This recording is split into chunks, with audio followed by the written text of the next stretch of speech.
매일 성경 묵상을 돕는 해설 가이드입니다. 안녕하세요. 묵상 코치입니다. 함께 읽고 나눌 말씀은 창세기 42장 18절에서 38절까지 말씀입니다. 요셉은 감옥에 있는 형들에게 한 사람만 남도록 하고 나머지는 곡식을 가지고 와서 가족을 굶주림에서 구하고 베냐민을 데려오게 합니다. 요셉이 자루 안에 돈을 넣게 하여 가족들을 도우려 하지만 이 조치로 야곱과 그의 아들들은 더욱 큰 두려움에 사로잡힙니다.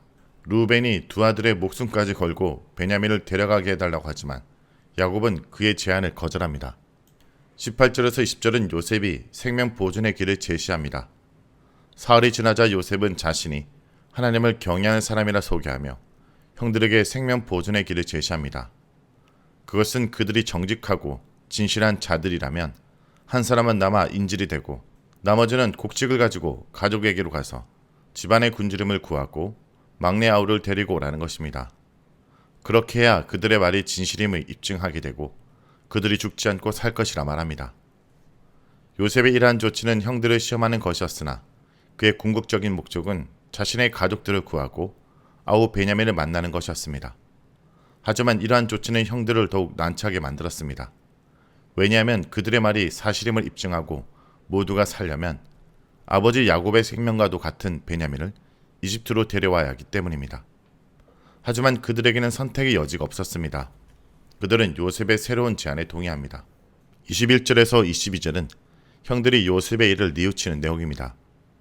요셉의 새로운 조치로 9명의 형제들이 풀려나는 것은 좋았지만 베냐민을 데려오는 일은 그들에게 큰 부담이었습니다. 이러한 공경 속에서 그들은 자신들의 잘못을 깨닫게 됩니다. 아우의 일로 말미암아 범죄했도다 라는 것은 아우 일에 대한 징벌을 받는다로 이해할 수 있습니다.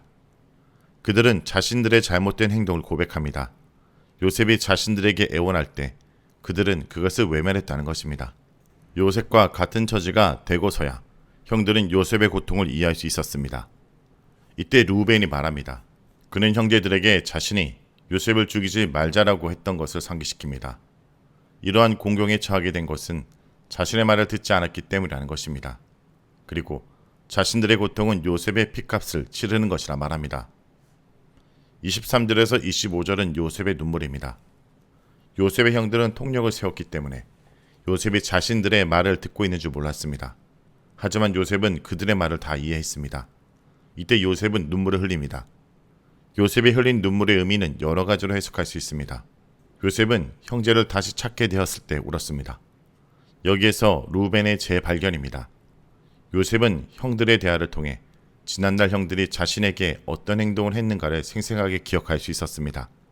이뿐 아니라 요셉은 맏형 루벤이 자신에 대해서 어떤 행동을 했는가를 새롭게 알게 되었습니다. 모두가 한 통속이 되어 자신을 죽이려 한 것이 아니라 맏형 루벤만은 그러한 형들의 행동을 저지하려 했다는 것입니다. 요셉은 마음을 추스르고 다시 형들에게 와서 다음 조치를 취합니다. 요셉은 그들 가운데 시몬을 끌어내어 그들 앞에서 인질로 결박하게 합니다. 그러고는 친아들에게 명하여 곡식을 그릇에 채우게 하고 돈도 다시 자루에 넣어주며 돌아가는 길에 먹을 양식까지 챙겨줬습니다. 먼 길을 가는 자식을 떠나보내는 부모처럼 요셉은 형들을 돌봐줍니다. 26절에서 38절은 형들이 야곱에게 요셉과의 만남을 보고하는 내용입니다. 요셉의 형들은 곡식을 나귀에 싣고 이집트를 떠나옵니다. 형제들 가운데 한 사람이 여간에서 나귀에게 먹이를 주려고 자루를 풀었다 놀라운 사실을 발견합니다.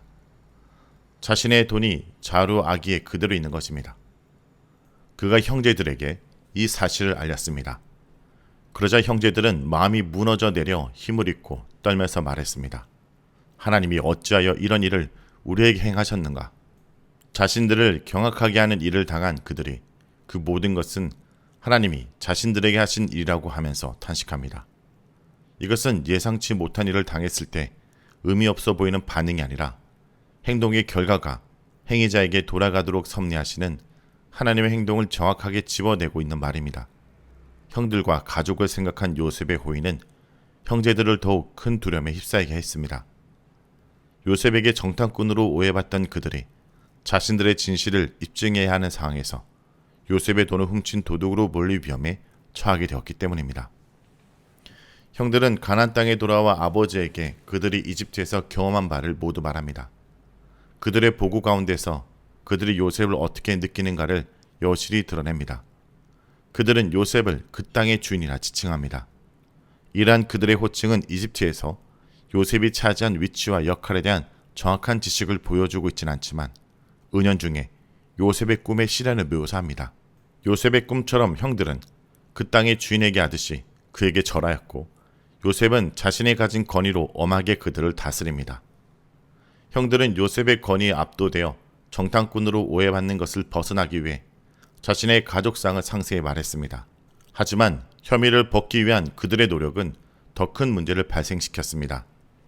그들은 자신들의 진실을 입증하기 위해 한 사람이 인질로 잡히고 막내 아우를 데려와야 했습니다.